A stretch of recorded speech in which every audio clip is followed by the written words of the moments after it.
I'm Steve Morgan, founder of Cybersecurity Ventures and editor-in-chief at Cybercrime magazine. I'm here today with Gordon Lawson, CEO at Conceal, provider of an intelligence-grade zero-trust technology that protects global companies of all sizes from malware and ransomware. To learn more about our sponsor Conceal, visit conceal.io. Also joining us is Larry Hogan Jr., who served as the 62nd governor of Maryland from 2015 to 2023. To learn more, visit larryhogan.com. Governor Hogan, welcome. Thank you for joining us today. Well, thank you very much. It's great to be with you. Gordon, great to have you back on. Thanks, Steve. Great to be here.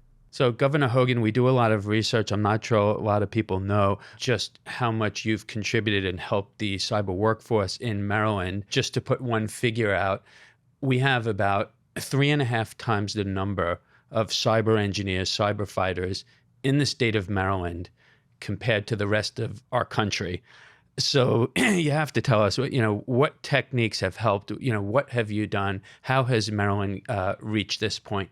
Well, first of all, thank you very much for having me. It's great to have this opportunity. Maryland already had some kind of advantages going for us in that we were the, I like to, maybe you guys would argue, but I like to say we're a cyber capital of America because we're home to the NSA, U.S. Cyber Command, NIST, and the cyber centers of excellence. And so the state of Maryland was already a place where we needed all this talent.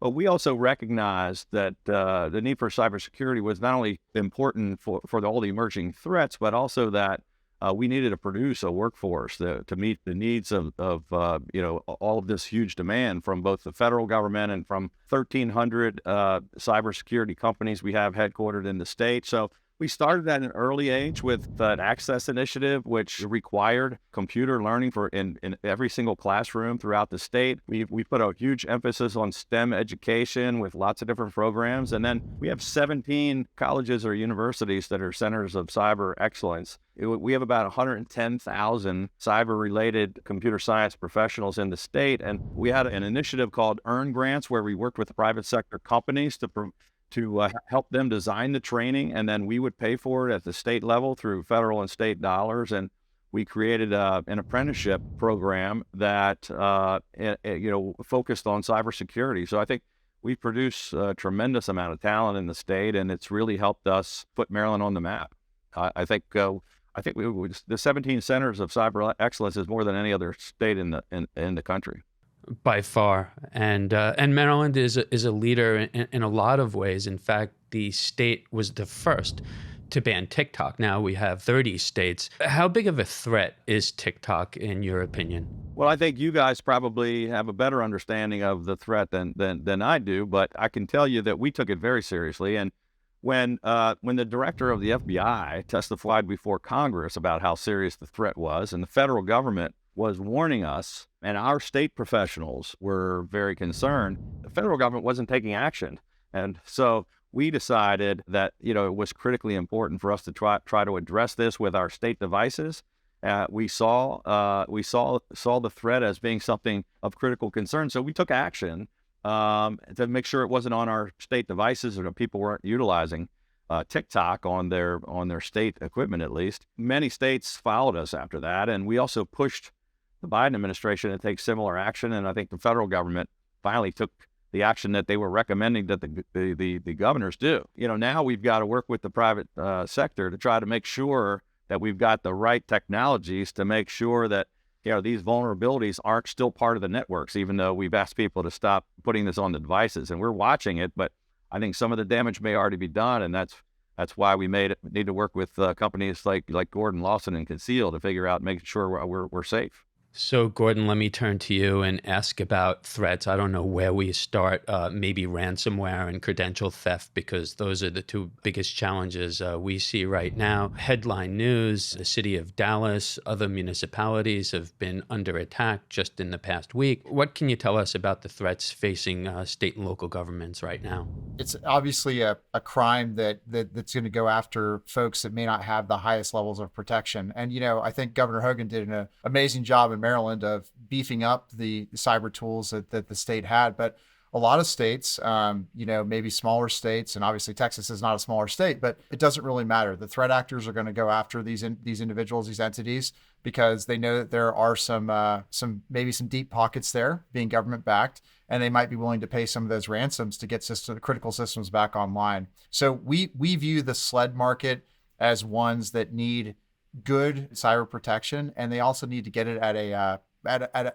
with great value. And that's something that we're really focused on at Conceal. And a lot of these threats are coming through phishing emails, through the browser level. And that's where we're able to, I think, provide some great solutions. So, Governor, behind Maryland is, quite a few states with significant resources. But then we also have, as Gordon mentioned, smaller states in the country who don't have quite those resources. What message do you have for governors of those states, for the administration of those states to prepare themselves? First of all, I think we need to work with the private sector expertise to make sure that we're investing in the right tools to protect ourselves. And I think small states particularly can do that because they don't have the ability to do it, all of the work internally. But when we're preparing against, cyber threats, I think, we saw it as, and this is on a big scale or on a small scale, it really comes down to people, process, and technology. And so, I think whether you're a large state or a small state, that we've got to put the funding in to the budgets to make sure that we support and create kind of a whole of state approach for cyber technologies. And, the state needs to work together in conjunction with our federal, state, and local governments and the private sector. And we've got to invest in the training and the technologies to try to prevent, some of these threats. And you got to have the right processes in place. You got to get the key people hired. It doesn't matter if you're the smallest state, or you're a local government. It's just as important. So, Gordon, how do we make that happen? I mean, you've done a great job. You've been one of the leaders in our space, reaching out. Here you are with the governor.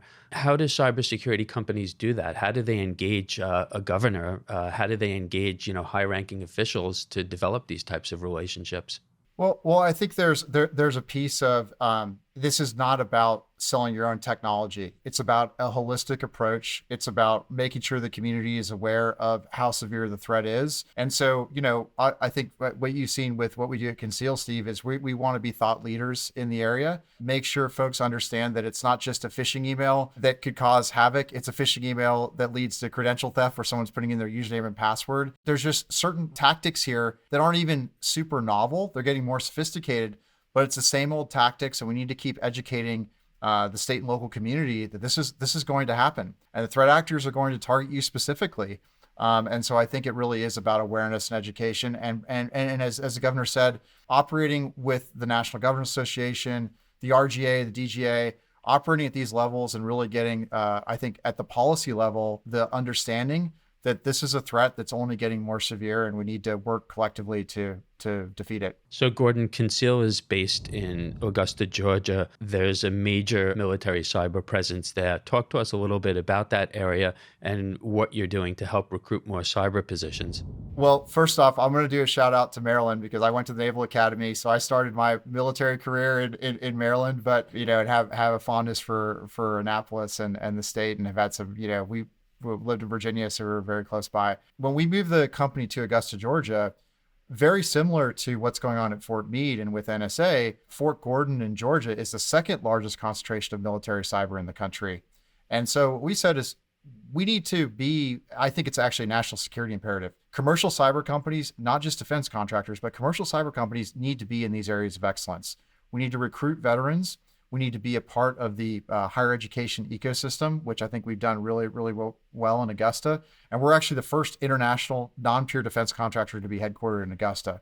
And I just think that it's critical that we continue to invest in areas like this. There's more of these. San Antonio is a great one. There's some areas like Huntsville, which is, you have Redstone Arsenal, not necessarily cyber, but just kind of a great military ecosystem with some good universities. The well-known areas like Austin and the Bay Area, they have lots of cyber companies, but we need more in places like Augusta. I think the venture capital community in America, one of the things that I've been working on is to bring the venture capital community to our headquarters and be able to see the potential that's there and how we can really, I think, change people's lives by giving them an opportunity for almost unlimited employment by getting into this field.